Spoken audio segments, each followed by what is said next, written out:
Kaya nga po. Ang tanong, kung makakapunta ka pa ba sa iba't ibang bansa,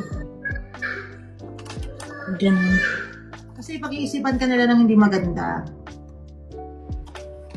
Ano pa yun? Yung, di ko magets. Yung Sean, visa. Ay, by the way, mga gustong mag-aral ng e-commerce, at saka ng ang open na po kami for enrollment ng e-commerce.